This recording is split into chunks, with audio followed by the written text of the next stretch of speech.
The acting was remarkable. Everybody was so committed, so on the same page, immersed in the world and the environment.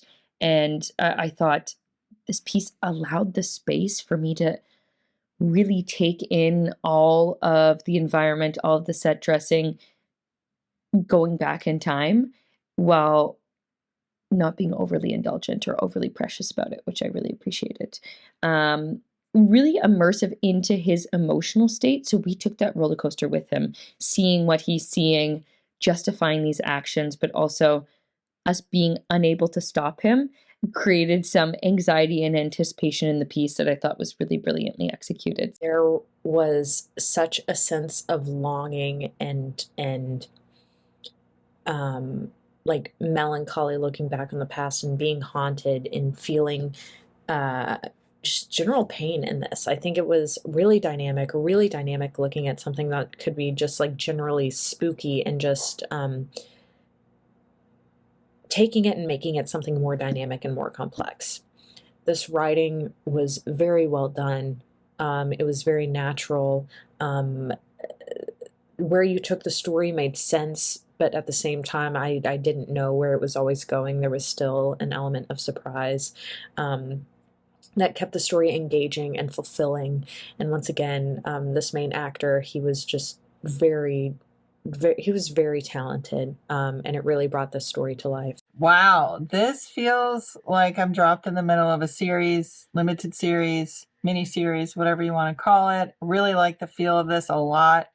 Feel like it's very mysterious and psychological.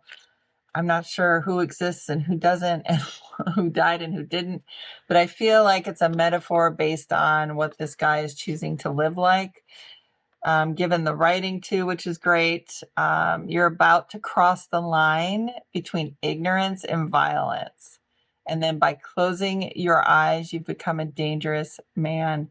Just such really strongly written script here. Love the acting, great performances. Love the location and, the details on the wardrobe and the set design and the great cinematography here. Really great music. The opening was great, drew me in right away, and really piqued my curiosity throughout.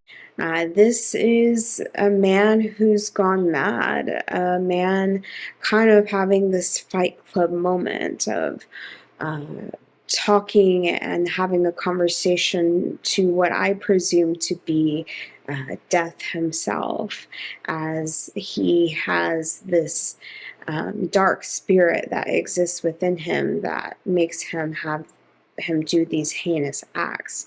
He's gone, probably has some form of schizophrenia. Obviously, back then, that wasn't a thing to be diagnosed with. For this being a period piece as well, at that, we kind of see this man go mad.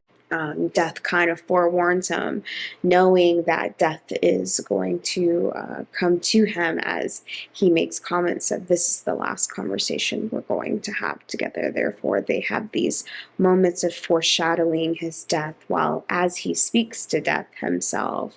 As a watcher, I got the sense that you never really knew who the victim was.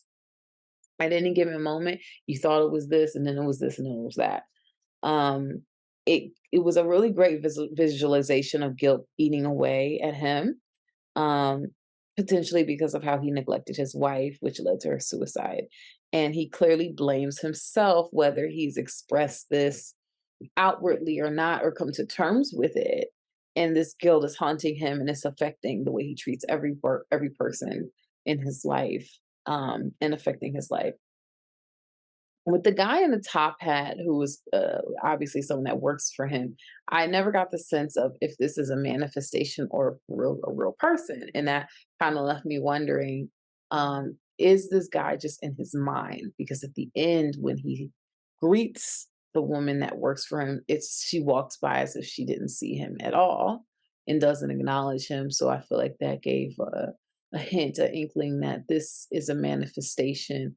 Um, Created by him to push himself towards the idea of killing himself to deal with the guilt that he has felt for neglecting his wife all those years, which led to her own death. because this figure was constantly the one exposing the truth, exposing the reality, exposing the things that were unsaid. So, I kind of always wonder, is that inner voice that was leading him to his initial demise? First, you kind of think at the beginning you're getting to like a little bit of a Jack the Ripper story, but really it seems like he's just prone to kill, or it's mental illness getting into his head after his wife's death, making him think he kills over and over again. It's very clear he's possessed and he's seen things. Epics like this are very rarely told anymore, and this felt like it could have been a feature film, but it actually worked as a short film.